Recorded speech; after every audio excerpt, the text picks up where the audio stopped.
Hello बच्चों, स्वागत है आप सभी का आज के इस अंक में। बच्चों, आज के इस अंक में हम बात करेंगे राष्ट्रीय आय एवं योग्यता आधारित छात्रवृत्ति परीक्षा में पूछे जाने वाले गणित विषय से संबंधित महत्वपूर्ण प्रश्नों और उनके हलों के विषय में। आइए बच्चों, शुरू करते हैं पहले प्रश्न से। पहला प्रश्न आपकी स्क्रीन पर इस प्रकार से दिया गया है, निम्नलिखित भिन्नों में सबसे छोटी भिन्न होगी। तो यहाँ भिन्नें दी गई हैं 5/12, 2/3, 5/6 और 3/4। तो इनमें सबसे छोटी भिन्न ढूंढने के लिए सबसे पहले हमें क्या करना होगा, इनके हरों को बराबर करना होगा। तो यहाँ 12, 3, 6 और 4 का लसा जो हो जाएगा, लसा हमें प्राप्त हुआ 12 प्राप्त हो जाएगा। तो सबके हरों को हमें 12 बनाना है। तो 5/12 तो पहले से ही है। 2/3 में हर हमें 12 बनाने के लिए क्या करना पड़ेगा, 2/3 में हर 12 बनाने के लिए 4 से गुणा करना पड़ेगा। तो अंश में भी करेंगे तो यहाँ 8/12 हो जाएगा। इसी प्रकार से 5/6 में भी आपको क्या करना पड़ेगा, 2 से गुणा करना पड़ेगा, अंश में भी और हर में भी। तो यहाँ आपको मिल गया 10/12।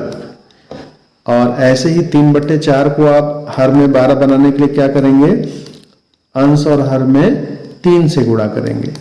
तो यहाँ आपको 3 तिया 9 मिल जाएगा और 4 तिया 12। तो अब सभी के हर जो है आप देख रहे हैं 12 है। ठीक है, अब आपको सबसे छोटी भिन्न ढूंढनी है इसमें। तो सबसे छोटी भिन्न कौन सी होगी, जिसका हर सबसे छोटा होगा। तो यहाँ आप देख रहे हैं 5, 8, 10, 9। सबसे छोटा क्या है, 5 सबसे छोटा। इसका मतलब 5/12 ही जो है वो सबसे छोटी भिन्न है। तो इसका जो सही उत्तर हो जाएगा ऑप्शन ए जो है बिल्कुल सही होगा, 5/12। क्वेश्चन नंबर 2 बच्चों इस प्रकार से है कि 3 अंकों की कोई संख्या है 2, 4 और x, यानी इकाई का स्थान हमें नहीं पता है, दहाई में 4 है और सैकड़े में 2 है, और इसे हमें 9 से विभाजित करना है। और दिया गया कि संख्या 9 से पूर्णतः विभाज्य है, तो x का क्या मान होगा। ठीक है, तो यहां पर आप देख रहे हैं कि जब भी कोई संख्या 9 से पूर्णतः विभाज्य होती है तो उनके अंकों का योगफल भी 9 से पूर्णतः विभाज्य होना चाहिए।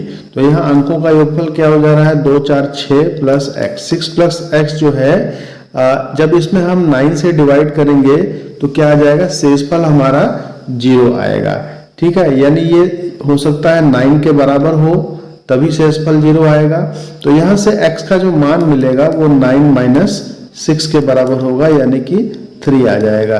तो यहाँ आपका दूसरा विकल्प बी जो है बिल्कुल सही हुआ, 3।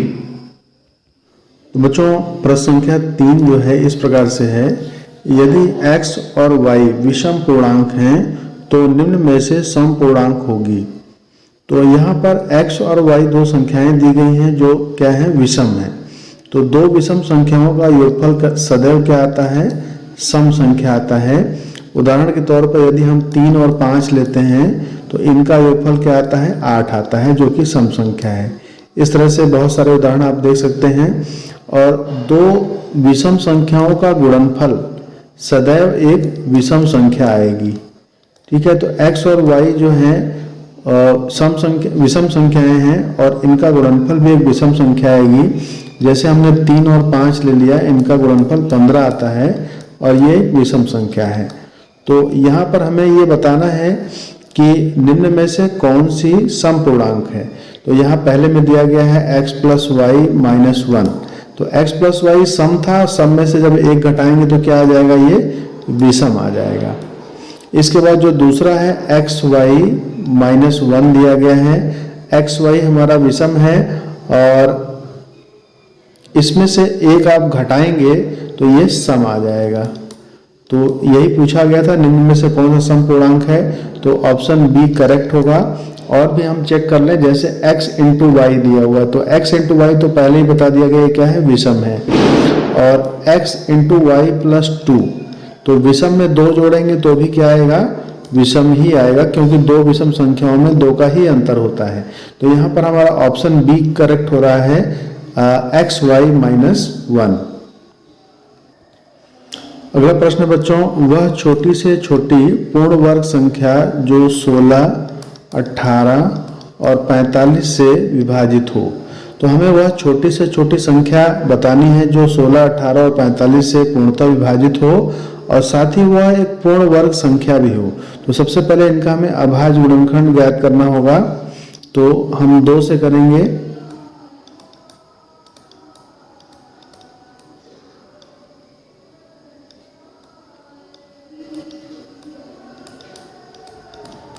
फिर से 2 से कर लें।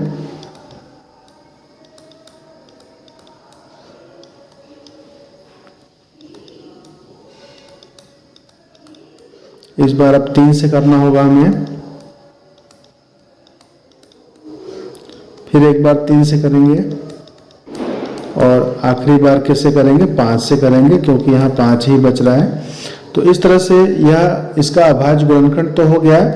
यहाँ पर जोड़े जो बनाए जा रहे हैं वो 2 के 2 जोड़े कंप्लीट हुए, 3 का 1 जोड़ा और 5 जो है अकेला है। यानी जो ये गुणनफल आएगा यह एक पूर्ण वर्ग संख्या नहीं होगी। तो पूर्ण वर्ग संख्या कब प्राप्त होगी? जब हमें इसमें एक 5 से और गुणा कर दें। तो हमारी जो अभीष्ट संख्या होगी वो क्या हो जाएगी? वो 2 गुणे 2 गुणे 2 गुणे 2 गुणे 3 गुणे 3 गुणे 5 और एक 5 का और गुणा हमें करना पड़ेगा। अब इसका गुणनफल क्या आता है? 5 पचे 25, 25 तिया 75, 75 तिया 225, 225 दूना 450, 450 दूना 900 और 900 दूना 1800, 1800 दूना 3600। तो 3600 वह संख्या होगी जो 16, 18 और 45 से पूर्णतः विभाजित है और यह एक पूर्ण वर्ग संख्या भी है। तो यहाँ पर आपका ऑप्शन ए जो है वो बिल्कुल करेक्ट हुआ।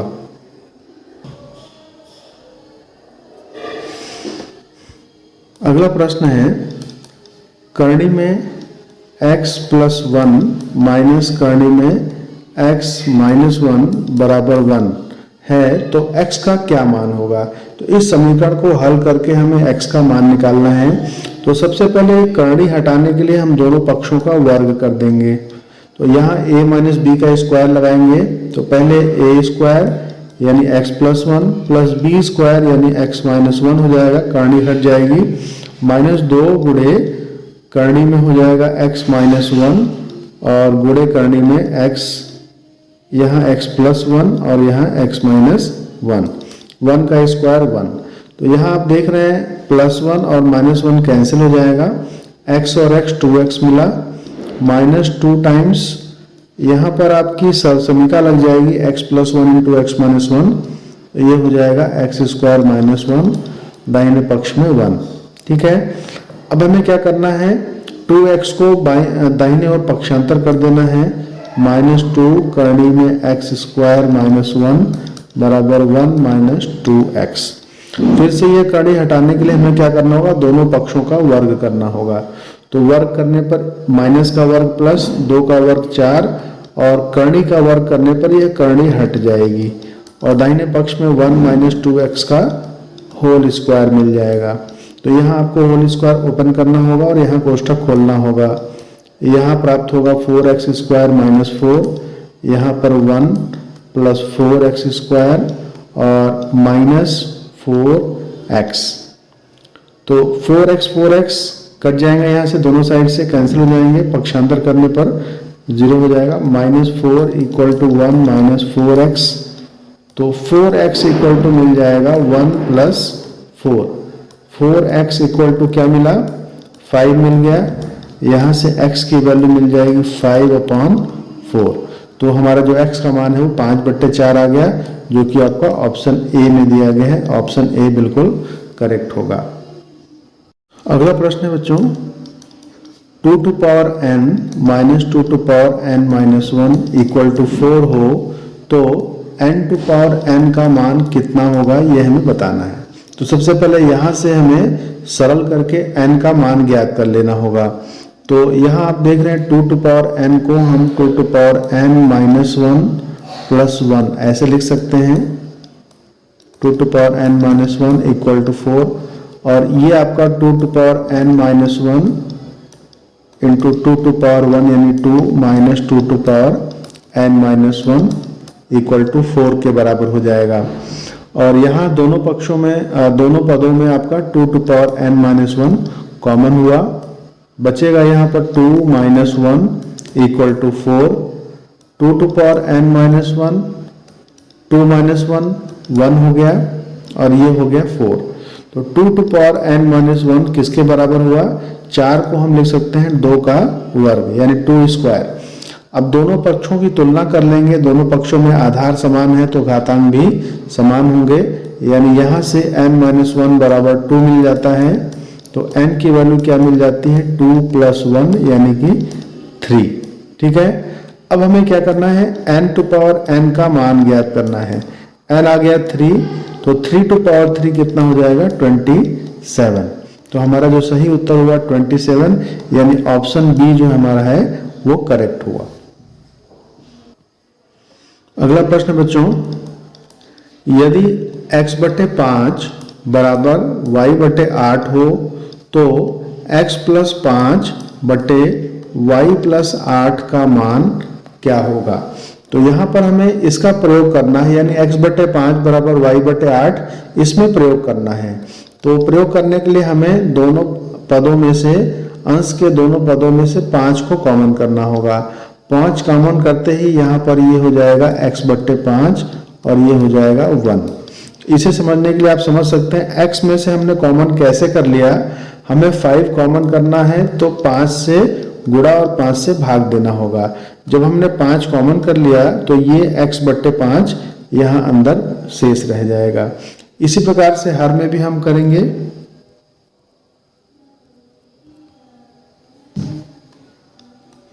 हर में हमें 8 कॉमन लेना होगा तो यहाँ बचेगा y/8 + 1।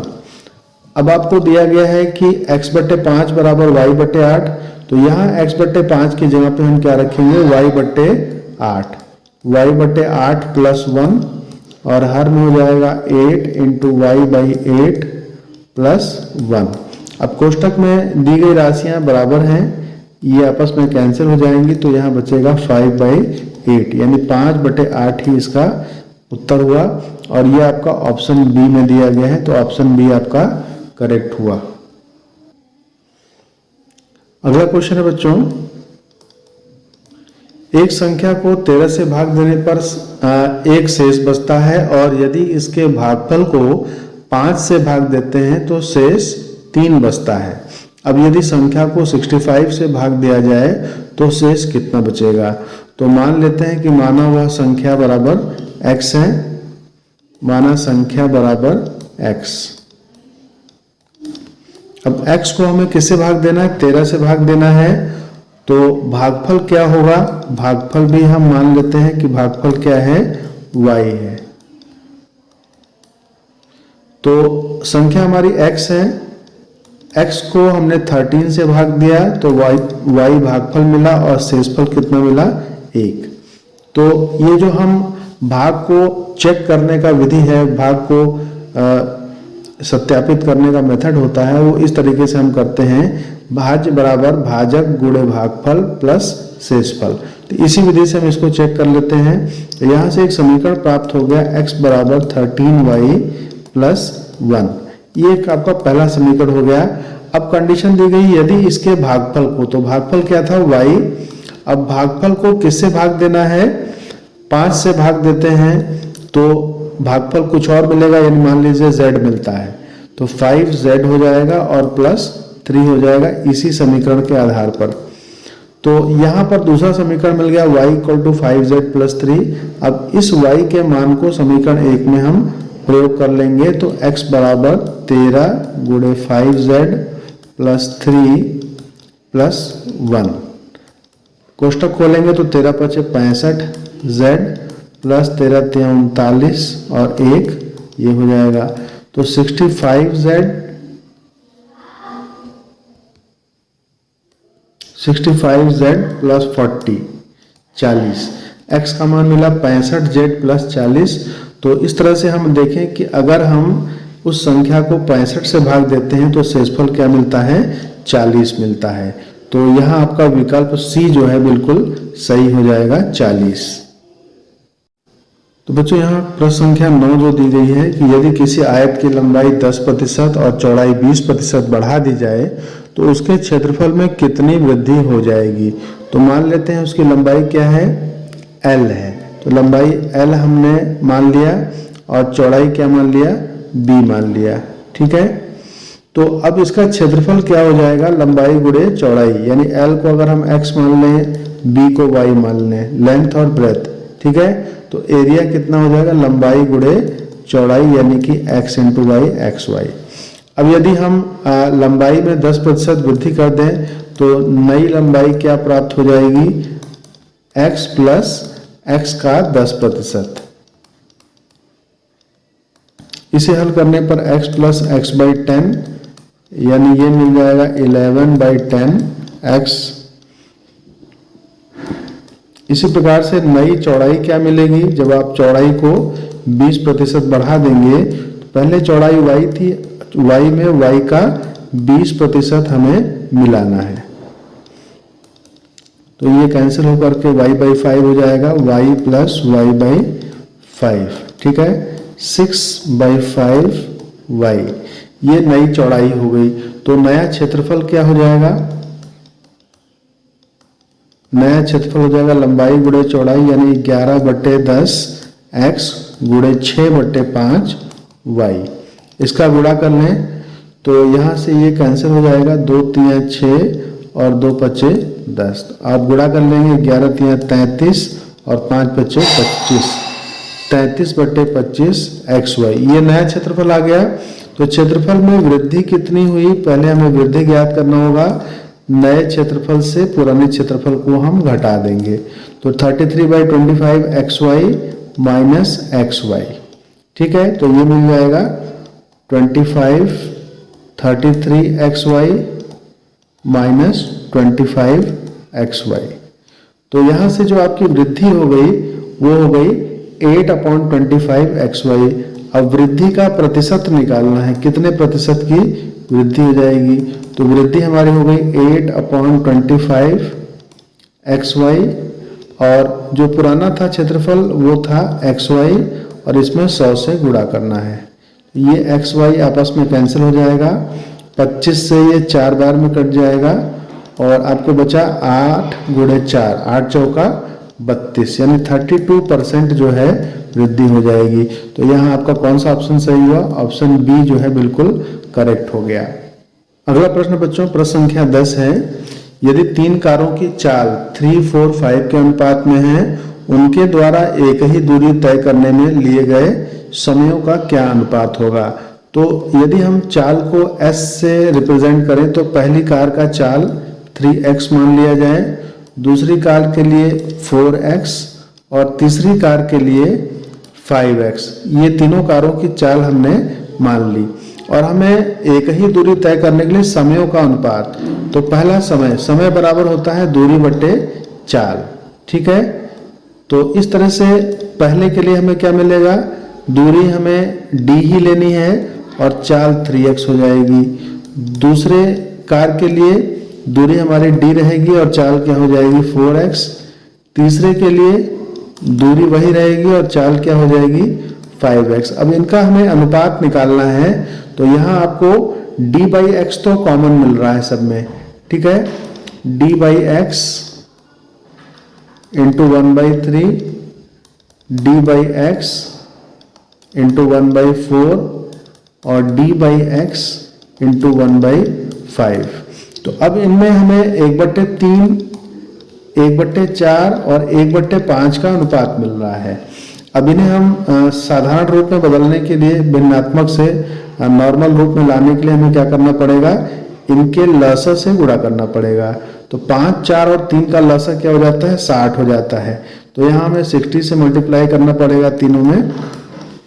तो 60 से गुणा करने पर यहाँ आपको मिलेगा 20 3 60, अनुपात हो जाएगा 15 चौके 60 और अनुपात हो जाएगा 12 5 60। ये 12 बार में कटेगा, ये 15 बार में कट जाएगा और ये 20 बार में कट जाएगा। तो इस तरीके से उनके द्वारा तय करने में लगे समय का जो अनुपात हुआ वो 20:15:12 हो गया। जो कि आपका ऑप्शन बी में दिया गया है। तो यहाँ से आपका ऑप्शन बी बिल्कुल करेक्ट हुआ। तो बच्चों यहाँ अगला प्रश्न जो प्रश्न संख्या 11 दी गई है, यदि किसी आयत का क्षेत्रफल x⁴ plus x² minus x³ plus x² minus 1 into 1 minus x² हो और उसकी लंबाई 2x² माइनस x/2 माइनस 1 है, तो उस आयत की चौड़ाई क्या होगी। तो ये हमें क्षेत्रफल दिया गया है। इसे पहले साधारण रूप में हम लिख लें। हम कोष्ठक को खोल लेंगे। तो यहाँ कोष्ठक खोलने पर x² into 1 x² into minus x² minus x⁴ minus 1 into 1 minus 1 minus 1 into minus x² plus x² हो जाएगा। तो इसे सरल करने पर x⁴ से कट जाएगा, क्योंकि यहाँ धनात्मक है और यहाँ ऋणात्मक है। इसके बाद सबसे बड़ी घात में आपको यहाँ x⁴ दिया गया था, तो माइनस x⁴ बाहर आ जाएगा सबसे आगे, और x² में आपके x² प्लस x² 2x², और इसके साथ जोड़ना है आपको x²/4। तो जोड़ने पर आपको आ जाएगा 9/4x² और माइनस 1 यहाँ बच जाएगा। तो इसे और सरल करने के लिए 1/4 यहाँ से बाहर कर लें, तो यहाँ 4 का गुणा हो जाएगा -4x³ यहाँ मिलेगा 9x² और यहाँ हो जाएगा प्लस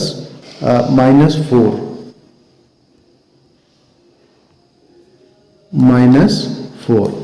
इस तरीके से ये जो है आपका क्षेत्रफल हो गया, और जो इसकी लंबाई दी गई है वो दी गई है 2x² माइनस x/2 माइनस 1। ठीक, इसे भी आप 1/2 बाहर करके ले सकते हैं। ये हो जाएगा 4x² माइनस x माइनस 2। ये लंबाई हो गई, और हमें चौड़ाई ज्ञात करनी है। तो चौड़ाई क्या हो जाएगी, क्षेत्रफल बट्टे लंबाई, यानी इस क्षेत्रफल को इस लंबाई से भाग देंगे, तो यहाँ जो आपका चौड़ाई मिल जाएगा वो 1 माइनस x/2 मिल जाएगा। और ये आपका विकल्प बी में दिया गया है, तो यहाँ विकल्प बी आपका बिल्कुल सही हुआ। अगला प्रश्न बच्चों, किसी धन पर 10% वार्षिक ब्याज की दर से 2 वर्ष का चक्रवृद्धि और साधारण ब्याज का अंतर 10 रुपये है, तो वह धन है। तो यहाँ आपको चक्रवृद्धि ब्याज CI और साधारण ब्याज SI का अंतर दिया गया है। कितना है अंतर, 10 रुपये का अंतर है।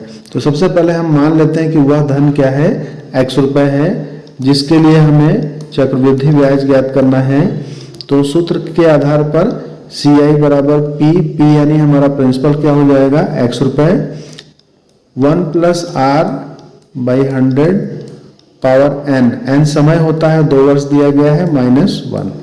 इसे और सरल कर लेंगे, x यहाँ से 0 0 कैंसिल हो जाएगा, तो ये मिलेगा 10 और 1 11/10 पावर 2 -1। और सरल करने पर 121/100 -1, और सरल करेंगे 121 -100/100, और ये हमें मिल जाएगा x गुणे 21/100। ये हमारा हो गया कंपाउंड इंटरेस्ट यानी कि चक्रवृद्धि ब्याज। और साधारण ब्याज हमें मिल जाएगा मूलधन गुणे दर गुणे समय बटे में 100। हल करने पर 2 × 10 यानी x/5 ये मिल गया SI। अब प्रश्न के अनुसार CI माइनस SI जो दिया गया है वो 10 रुपये है, तो ये 21x/100 माइनस x/5 की वैल्यू हो जाएगी। इसे सरल करने पर मिलेगा 100, ये 21x माइनस 20x हो जाएगा। यानी हमें क्या मिल गया, हमें सरल करने पर मिल जाएगा x/100, और इसका मान कितना है, 10 रुपये। तो इस तरीके से जो x का मान प्राप्त हुआ वो 10 गुणे 100 यानी कि 1000 रुपये प्राप्त हो गया। तो यहाँ पर आपका जो ऑप्शन C है वो बिल्कुल सही हो रहा है, 1000 रुपये। अगला प्रश्न बच्चों, यदि 12 पेंसिल का क्रय मूल्य 15 पेंसिल के विक्रय मूल्य के बराबर है तो हानि का प्रतिशत होगा। हानि कितने प्रतिशत होगी यह हम बताना है। तो हम मान लेते हैं कि माना एक पेंसिल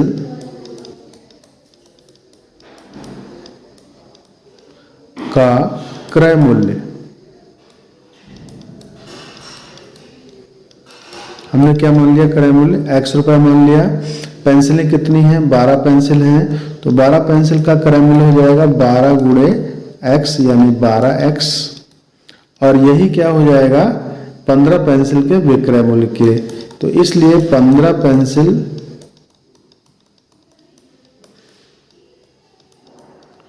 का विक्रय मूल्य कितना हो गया 12x। तो इस प्रकार एक पेंसिल का विक्रय मूल्य जो होगा वो क्या हो जाएगा 12x बटे 15। इसे सरल करने पर 3 चौके 12 3 पचे 15, ये हो गया विक्रय मूल्य एक पेंसिल का, और एक पेंसिल का क्रय मूल्य था x रुपए।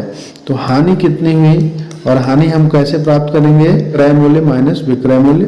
तो x माइनस 4/5x घटाने पर x बटे 5 हमें हानि मिल गई। अब हानि का प्रतिशत हमें ज्ञात करना है।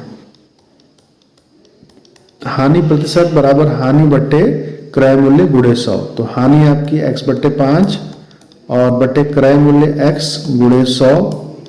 तो इसे आप सरल कर लेंगे, x से x कट जाएगा, और 100 बटे 5 का मतलब क्या हुआ 20%। हानि कितने की हो गई 20% की हानि हो गई, और आपका ऑप्शन ए जो है यहाँ पर बिल्कुल सही होता है 20%। अगला प्रश्न है बच्चों, ए और बी की आयु का अनुपात 5:7 है। अब से 4 वर्ष बाद उनकी आयु का अनुपात 3:4 हो जाएगा। तो बी की वर्तमान आयु है। तो यहाँ पर ए और बी की वर्तमान आयु हमें मान लेनी है कि ए की वर्तमान आयु 5x है और बी की वर्तमान आयु 7x है। अब 4 वर्ष बाद क्या होगा, आयु बढ़ जाएगी। तो ए की जो आयु हो जाएगी वर्तमान में 5x है, 4 वर्ष बाद 5x + 4 हो जाएगी, और बी की आयु वर्तमान में 7x है, 4 साल के बाद 7x + 4 हो जाएगी। अब प्रश्न के अनुसार क्या कहा जा रहा है कि दोनों की आयु का जो अनुपात है यानी 5x + 4/7x + 4, 4 साल के बाद वाली आयु का अनुपात 3:4 के बराबर हो जाता है। तो बी की वर्तमान आयु क्या है, बी की वर्तमान आयु हमने दिखाई 7x। तो इस समीकरण को हल करके हमें x का मान ज्ञात कर लेना है, और x में 7 का गुणा करने पर जो है b की वर्तमान आयु प्राप्त हो जाएगी। तो सबसे पहले हम क्या करेंगे, तिर्यक गुणा, इस अंश का गुणा इस हर में करेंगे और इस हर का गुणा दाहिने पक्ष के अंश में करेंगे। तो गुणा कर लेते हैं, 4 का गुणा इसमें होगा 20x प्लस 4 चौके 16, और 7x गुणे 3 7 तियां 21x प्लस 4 तियां 12। तो यहाँ मिल गया 16 माइनस 12 बराबर 21x माइनस 20x। तो यहाँ हो गया 4 और यहाँ हो गया x, यानी x की वैल्यू मिल गई 4। तो b की जो वर्तमान आयु थी वो क्या थी 7x, यानी 7 × 4 7 चौका 28। तो 28 वर्ष जो है b की वर्तमान आयु हो गई, और 28 वर्ष आपका ऑप्शन डी में दिया गया है। ऑप्शन डी जो है बिल्कुल सही हुआ, 28 वर्ष। तो अगला प्रश्न बच्चों दिया गया है, क्वेश्चन नंबर 15 है कि एक रेलगाड़ी जिसकी लंबाई कितनी है 450 मीटर लंबी है, वह जो है एक खंभे को 22 सही 1/2 सेकंड में पार करती है। 22 सही 1/2 का मतलब 45/2 सेकंड में वह खंभे को पार कर लेती है। गाड़ी की चाल आपको बतानी है किलोमीटर प्रति घंटे में, ठीक है। तो यहाँ पर हमें सूत्र पता है, चाल बराबर दूरी बटा समय, और जब भी कोई रेलगाड़ी किसी खंभे को या प्लेटफॉर्म पर खड़े किसी व्यक्ति को क्रॉस करती है तो उसे रेलगाड़ी की लंबाई के बराबर ही दूरी तय करनी होगी। तो यहाँ उस रेलगाड़ी को कितनी दूरी चलनी पड़ेगी, 450 मीटर ही जानी पड़ेगी खंभे को पार करने के लिए। तो हमें चाल ज्ञात करना है। चाल बराबर दूरी बटा समय। 450 दूरी हो गई और समय कितना हो गया 45/2। तो ये 2 ऊपर चला जाएगा, आप सरल कर लेंगे, ये 10 बार में कट जाएगा। तो 10 × 2 20, यहाँ आ गया मीटर प्रति सेकंड। और यहाँ आपको चाल किसमें ज्ञात करनी है, किलोमीटर प्रति घंटे में। तो ये जो 20 आया था, 20 को आप क्या करेंगे 3600/1000 से गुणा कर देंगे। तो गुणा करने पर ये 2 जीरो इन 2 जीरो से कैंसिल हो जाएंगे, ये जीरो इससे कैंसिल हो जाएगा। क्या मिलेगा 36 × 2, 36 दूना 72 किलोमीटर प्रति घंटा। तो इस प्रकार से इसका जो सही ऑप्शन हुआ ऑप्शन डी हो गया 72 किलोमीटर प्रति घंटा। अगला प्रश्न है बच्चों, प्रश्न संख्या 16, 2 - 50x² है और इसका मान निम्न में से क्या होगा ये हमें बताना है। 4 ऑप्शंस दिए गए हैं। तो सबसे पहले यहाँ हमको कॉमन दिखाई पड़ रहा है 2, दोनों कोष्ठक में 2 कॉमन करने के बाद यहाँ 1 बचेगा और यहाँ 25x²। अब इसे और गुणनखंड हम कर लेंगे। तो गुणनखंड करने पर हमें प्राप्त होगा 2 और ये जो है 1 का स्क्वायर है और ये 5x का होल स्क्वायर है। तो इस तरीके से ये हो गया 2 और यहाँ हम सर्वसुनिका का प्रयोग करेंगे a² - b²। तो यहाँ हमें प्राप्त होगा 1। a² - b² क्या होता है, a + b × a - b। तो एक बार 1 में 5x को जोड़ देंगे और एक बार 1 से 5x को हम घटा देंगे। ठीक है, तो यहाँ हमें प्राप्त होगा 2 × 1 + 5x × 1 - 5x। तो इस तरीके से आपका ऑप्शन बी जो है वो करेक्ट हो जाएगा, 2 × 1 + 5x × 1 - 5x। अगला प्रश्न है बच्चों, प्रश्न संख्या 17, 4.5 को निम्न में से किस संख्या से भाग देने पर 90 का 20% प्राप्त होगा। तो सबसे पहले हम ये ज्ञात कर लें कि 90 का 20% कितना होगा। तो 90 का 20% ज्ञात करने के लिए 90 × 20/100 करना होगा। तो यहाँ से 1 जीरो इससे कट जाएगा और 1 जीरो इससे कट जाएगा, 9 दूना 18 आ गया। यानी हमें 4.5 को किसी संख्या से भाग देना है और भाग देने पर हमें क्या मिलना चाहिए, 18 मिलना चाहिए। तो हमने वह संख्या x मान ली है, अब हमें x का ही मान ज्ञात करना है। तो यहाँ 4.5 में x से भाग देने पर 18 प्राप्त हो जाएगा। तो बच्चों यहाँ से हमें x का मान मिल जाएगा, x बराबर 4.5/18। इसे हम हल करेंगे तो ये 1/4 मिल जाएगा और 1/4 को जब हम दशमलव में बदलेंगे तो ये 0.25 प्राप्त होगा। तो इस प्रकार से प्रश्न संख्या 17 का जो सही उत्तर हो गया वो ऑप्शन ए हो गया, 0.25। अगला प्रश्न बच्चों, द्विघात समीकरण 2x + 4/x = 9 के मूलों का योग बताइए। तो सबसे पहले इस समीकरण को हमें जो है मानक रूप में बदलना होगा। तो मानक रूप जो होता है ax² + bx + c = 0 के रूप में इसे बदलना होगा। तो सबसे पहले हम समीकरण के दोनों पक्षों में x से गुणा करेंगे। तो ये हो जाएगा 2x² + 4 = 9x। पक्षांतर करने पर हमें प्राप्त होगा 2x² - 9x + 4 = 0। अब इस समीकरण नंबर 1 की तुलना हम मानक समीकरण ax² + bx + c = 0 से करेंगे। तो हमें a का मान 2 मिल जाएगा, b का मान -9 और c का मान 4 प्राप्त हो जाएगा। तो यदि हम मान लेते हैं कि इनके जो मूल हैं वो अल्फा और बीटा है या फिर x1 x2 मान लें, तो मूलों का योगफल जो प्राप्त होता है वो -b/a के बराबर होता है। तो यहाँ -b का मान जो प्राप्त हुआ है -9 है और बट्टे a का मान 2 है। तो यहाँ माइनस गुणे माइनस क्या हो जाएगा, प्लस, और 9 और बट्टे क्या हो जाएगा, 2। तो इस प्रकार मूलों का जो योगफल मिलेगा वो 9/2 के बराबर होगा। तो ये आपका उत्तर हो गया 9/2। बच्चों अगला प्रश्न है, प्रश्न संख्या 19 है यदि एक पहिए की त्रिज्या 1/4 मीटर है तो इसे 11 किलोमीटर की दूरी तय करने के लिए कितने चक्कर लगाने होंगे। तो यहाँ पहिए की त्रिज्या r जो दी गई है 1/4 मीटर में दी गई है और जो दूरी तय करनी है, कुल दूरी जो है ये 11 किलोमीटर दी गई है। तो इसे हम क्या करेंगे, मीटर में बदल लेंगे, क्योंकि जो पहिए की त्रिज्या दी गई है वो मीटर में दी गई है। तो 11 × 1000, 1 किलोमीटर में 1000 मीटर होते हैं, तो यह 11,000। ठीक है, इस प्रकार अब हमें यह देखना होगा कि पहिए की जो परिधि होती है वो एक चक्कर में कितना दूर जाती है। पहिया एक चक्कर में कितना दूर जाएगा, जितनी उसकी परिधि होती है। तो परिधि का सूत्र हमारे पास है, परिधि बराबर 2πr। तो यहाँ r का मान रख देंगे, पाई का मान 22/7 और r का मान 1/4।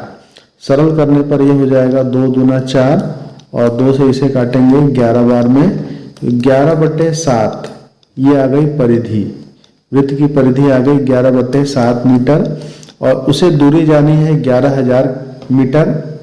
ठीक है, 11,000 मीटर में है। तो इस तरीके से चक्करों की संख्या, कितने चक्कर लगाने पड़ेंगे, 11,000 मीटर को आप भाग देंगे 11/7 से। तो यहाँ 11,000 जो है 11 से 1,000 बार में कट जाएगा और 7 से गुणा करेंगे तो ये 7,000 चक्कर आ जाएंगे। तो चक्करों की संख्या हो गई 7,000 और आपका जो सही विकल्प हुआ विकल्प बी हो गया 7,000। अगला प्रश्न बच्चों, प्रश्न संख्या 20 में एक त्रिभुज की आकृति दी गई है, त्रिभुज PQR और QR के समांतर एक रेखा है AB। यहाँ बिंदु B दिया गया है और यहाँ बिंदु C है। ठीक है, यहाँ प्रश्न में दिया गया है कि AC जो है वो समांतर है QR के, तो y का मान आपको ज्ञात करना है। y कौन सा कोण है, यह कोण y है, इसका मान ज्ञात करना है। एक बहिष कोण दिया गया है, ये 120 अंश का है। तो बच्चों यहाँ आप देख रहे हैं कि यह रेखा AC जो है क्षैतिज रेखा है, तो यहाँ पर एक रैखिक युग्म प्राप्त हो रहा है। तो रैखिक युग्म से कोण PBC प्लस कोण PBA दोनों का योगफल 180 अंश होगा, क्योंकि रैखिक युग्म के कोणों का योगफल 180 अंश होता है। तो PBC आपको 120 अंश का था और यहाँ से PBA आपको प्राप्त हो जाएगा। कोण PBA कितना हो जाएगा, ये हो जाएगा 180 डिग्री माइनस 120 डिग्री और ये मिल जाएगा 60 डिग्री के बराबर। तो यहाँ आप देख रहे हैं जो प्रश्न में दिया गया है कि AC समांतर है QR के, तो जब दो समांतर रेखाओं को एक तिर्यक रेखा काटती है तो संगत कोण बराबर होते हैं। तो यह रेखा और यह रेखा समांतर है और एक रेखा जो PR है यह एक संगत रेखा है। तो यह एक तिर्यक रेखा है, तो समांतर रेखाओं को जब तिर्यक रेखा काटती है तो संगत कोण बराबर होते हैं, यानी इस कोण का मान इस कोण के बराबर हो जाएगा और यह कोण हमें 60 अंश का प्राप्त हुआ है। तो इस प्रकार कोण QRB जिसे हम y अंश कह रहे हैं, ये कितने के बराबर हो जाएगा, 60 अंश के बराबर हो जाएगा। तो इस प्रकार जो है ये आपका उत्तर हो गया, y का मान क्या मिला, 60 अंश।